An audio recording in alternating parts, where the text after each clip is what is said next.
صدقا أنا لحد هاي اللحظة ما عرفت السبب الحقيقي اللي خلى عمر الغامدي ينزل هذا المقطع. يعني مشان المشاهدات المقطع ما حصل مشاهدات عالية، مشان اللايكات المقطع حصل 1400 لايك وأكثر من 6000 ديسلايك. السلام عليكم.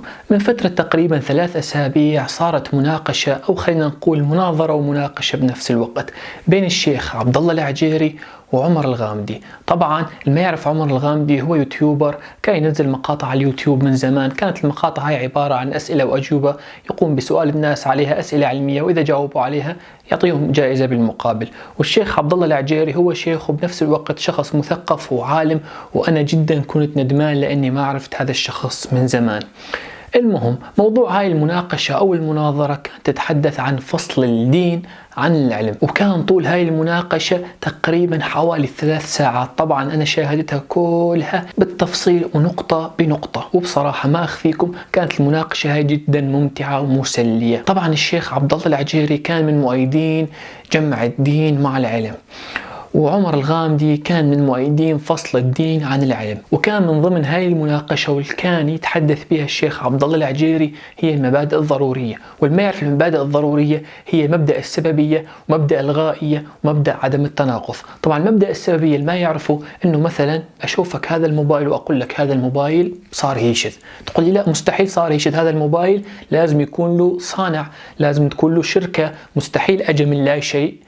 وهذا أول مبدأ لمبدأ السببية باختصار، يعني لكل شيء سبب معين. والمبدأ الثاني هو الغائية، وهذا المبدأ نحن نقدر نشوفه بكل حياتنا. مثلا أنه رب العالمين خلقنا عينتين بدل عين واحدة، خلقنا قدمين بدل قدم واحدة، خلقنا ايدين بدل ايد واحدة، جعل مثلا للنمور والقطط قدرة على الرؤية بالليل. طبعا هاي الامور تخلينا نعرف قدرة الله عز وجل والغاية من خلق كل شيء. والمبدأ الثالث هو مبدأ عدم اجتماع النقيضين، وهذا المبدأ هو اكثر مبدأ كان يضرب به عمر الغامدي. مبدأ عدم اجتماع النقيضين ببساطة جدا، تخيلوا اقول لكم مثلا انه انا هون بهاللحظة وبنفس الوقت بامريكا. طبعا راح تقولوا لي مستحيل جدا، ولكن على كلام عمر الغامدي كان يتحدث عن فيزياء الكم أو الكوانتوم فيزيكس. والما يعرف فيزياء الكم هو علم يختص بالأشياء اللي أصغر من الذرة. وطبعا على كلام عمر الغامدي، وهذا الكلام اللي قاعد يتحدث به عمر الغامدي أكثر الناس يعني ما نقول يطبلون به، أكثر الناس يتحدثون به. طبعا كلنا نعرف ماهية الإلكترون وشنو هو الإلكترون، ولكن علماء فيزياء الكم لما أجوا يدرسون الإلكترون شافوا شيء غريب جدا جدا جدا. خلينا نشوف مع بعض شنو شافوا. عجائب العلوم. النهارده عندنا ضيف هيلعب في دماغنا، تجربة الشق المزدوج. عشان نفهم التجربة دي لازم نعرف الجسيمات، يعني حتت صغيرة من المادة بتتصرف ازاي.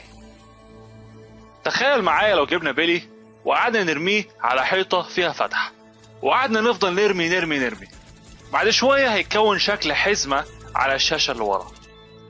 لو بعد كده قررنا نعمل شق تاني، بمنتهى البساطة هنكون لنا حزمتين ورا بدل حزمة واحدة. تمام، تعالوا نشوف الموج. لو عملنا موجة هتلاقيها بتعبر من الفتحة وبتنتشر وبتصيب الشاشة بأكتر قوة قصاد الفتحة على طول. الخط اللي بيبرق ورا ده بيمثل القوة دي، وشبه الحزمة بتاعت البلي.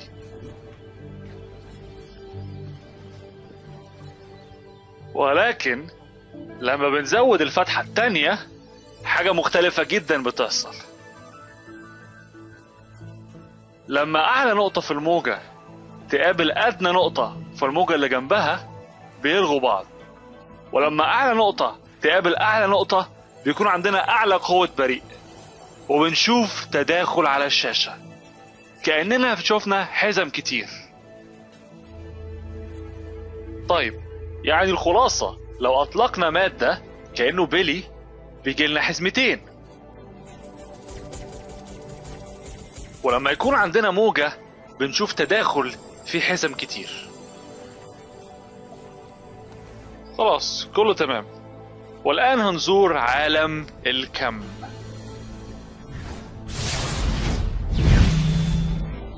الإلكترون هو حتة من المادة صغيرة جدا جدا جدا، يعني زي البلي.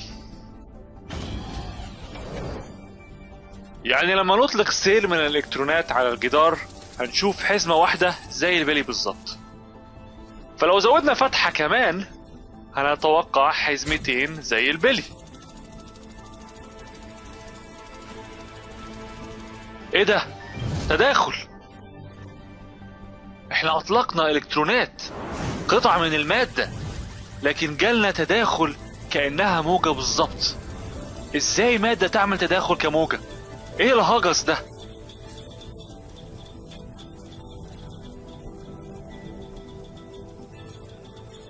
بس علماء الفيزياء بذكائهم فكروا، قالوا يمكن الالكترونات دي عمالة تخبط في بعض وتسبب شكل التداخل ده.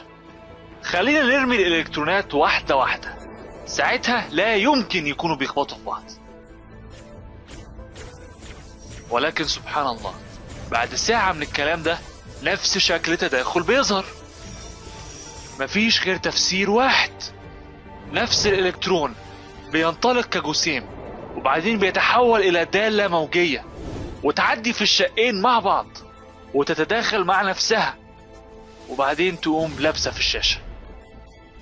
ورياضيا اعجب واعجب، بتعدي من الفتحتين وتعدي من ولا واحدة، وتعدي من الشمال بس وتعدي من اليمين بس. كل الامكانيات دي متراكمة مع بعضها. طبعا علماء الفيزياء كانوا هيتجننوا، فقرروا يبصوا يعرفوا هي عادت من اي فتحة بجد، وحطوا جهاز يشوف الالكترون جنب فتحة واحدة.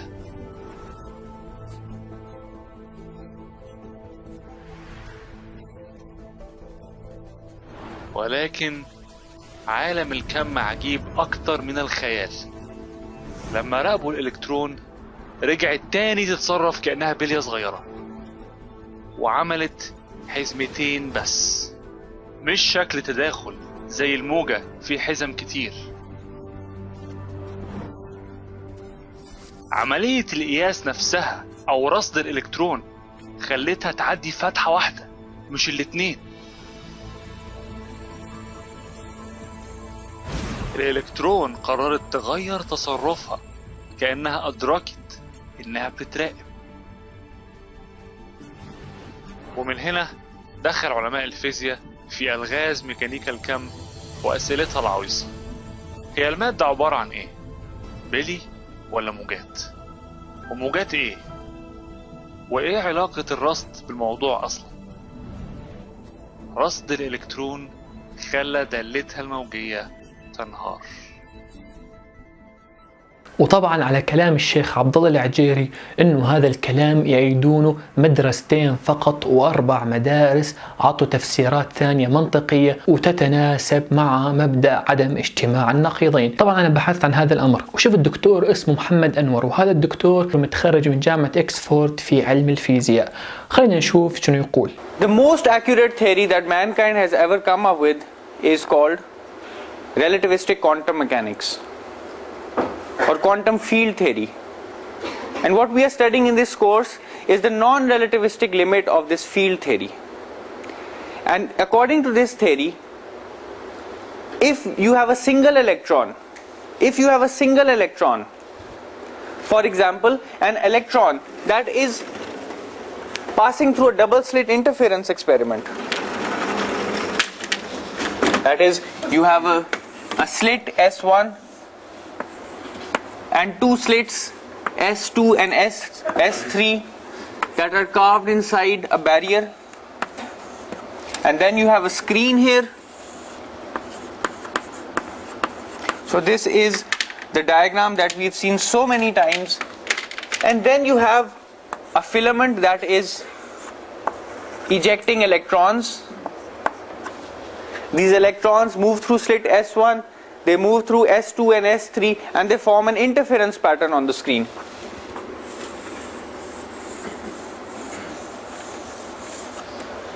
So this is the experiment that we looked at in the first lecture. But then these electrons, first we talked about the electrons as being particles. पहले हमने ये देखा कि the electrons are particles. So a particle moves in time, it passes through this slit, it passes through slit S2 or S3 and then falls on the screen.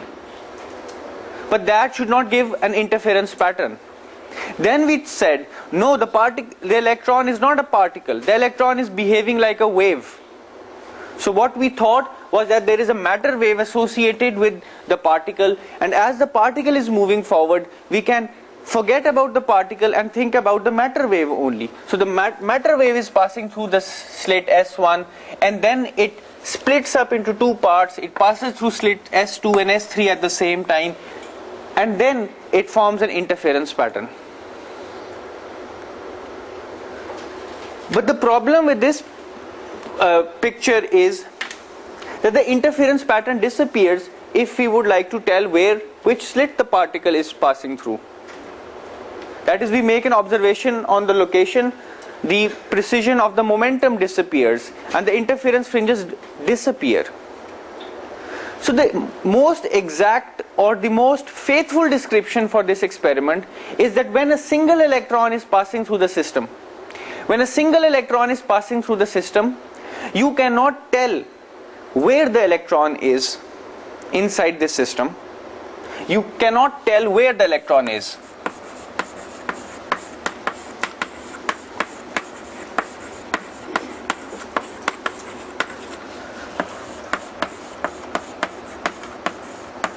At any instant.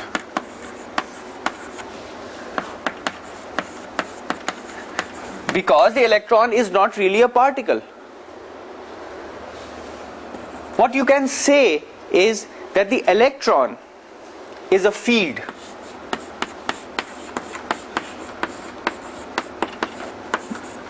It doesn't matter what kind of field it is, but it's a field. Suppose you have an electric charge, you place an electric charge inside the room, its electric field appears. So you have a charge, a positive charge. Suppose you have an atom, you knock off an electron, it becomes a positively charged ion, and instantly, within no time, within zero time, an electric field appears. And the electric field extends in space. And the constant electric field lines, they are given by circles. So the electric field is constant along on these points. It's constant in magnitude because these are isopotential lines. So the electric field is immediately established because of this particle. Now there's a particle and there's a field that is filling up space. Now you can talk about the particle or you can talk about the field. It's one of the same thing. And the field extends throughout space. And you cannot tell when the field, you cannot say that the field is traveling in space. The field is always there. So the particle is a local concept. The particle is a local concept. That is, the particle must exist somewhere and it must exist at some point in time. So the particle is a local concept. But the field is a non-local concept. The field is a non-local concept. That is, the field fills up the entire space. And this is a correct picture of how the particle is behaving. And this describes what happens in reality.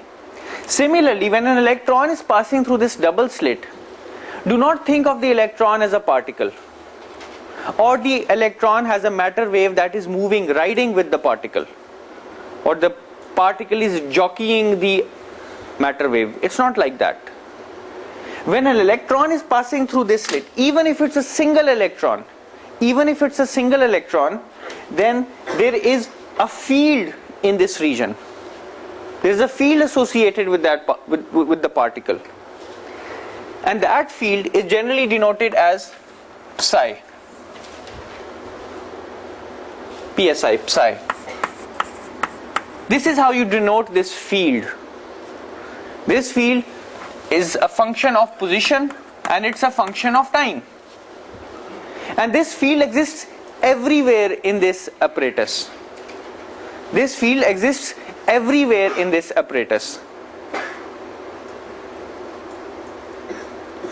And it's not that the particle is moving through the apparatus and some kind of wave is traveling with the particle, or the particle is moving and you can track, you can have a microscope and look at the electron at different points in time.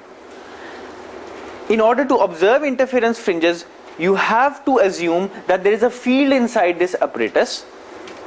And if this apparatus is inside a black box, if this apparatus is inside a black box and it is impervious to observers, that is, observers cannot look into the black box and the electron cannot come out, there's no messenger coming out of the black box and there's no messenger going into the black box and seeing what's going on, then this field will exist at all times.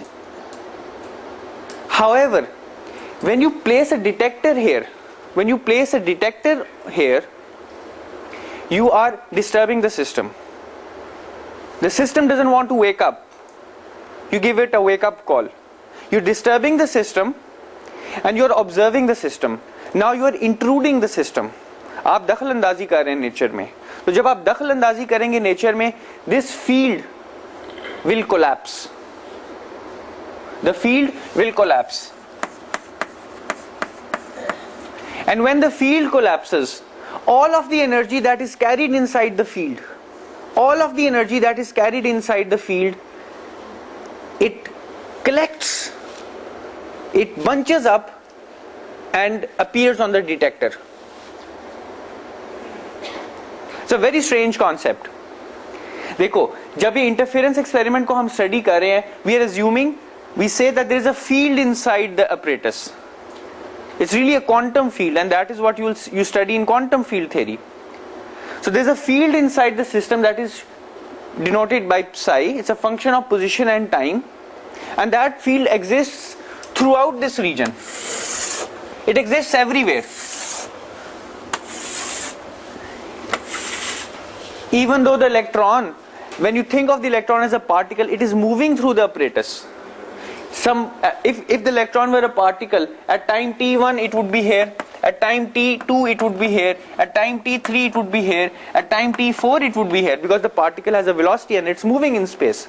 But this is an inaccurate picture as far as quantum mechanics is concerned. The most accurate picture is that in the quantum world, every particle, so-called particle, has a field associated with it, which extends throughout space. And it is a non-local field.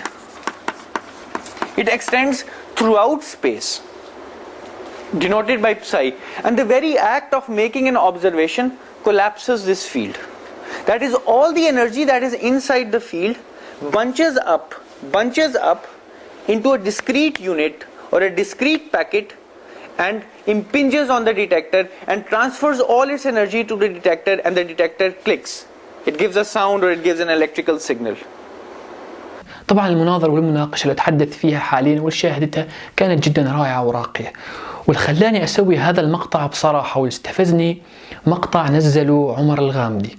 هذا المقطع كان عبارة عن 8 دقائق ويندرج تحت عنوان عمر يدمر المبادئ الضرورية في 5 دقائق، والمبادئ الضرورية هي اللي ذكرناها بالسابق. والمقطع كان عبارة عن كلمات مقتطفة من كلام عمر الغامدي والشيخ عبدالله العجيري ومرتبطة مع بعضها مشان تظهر انه كلام عمر الغامدي هو صحيح. طبعا انا عمر الغامدي بصراحة من متابعينه واتابعه، يعني مو دائما ولكن اتابعه، واستغربت من المقطع اللي سواه، انه شخص بهالذكاء وبهالثقافة يطلع منه مثل هذا المقطع. وبصراحة المقطع يعني اخذ ديسلايكات 6 اضعاف من ما اخذ لايكات. يعني مو بس انا اللي ما عجبني هذا المقطع، اكثر الاشخاص ما عجبهم هذا المقطع. وانا شخصيا بصراحة اريد تفسير من عمر الغامدي لهذا المقطع ويبين لنا شنو السبب اللي خلاه يسوي هذا المقطع. وبس، سلام.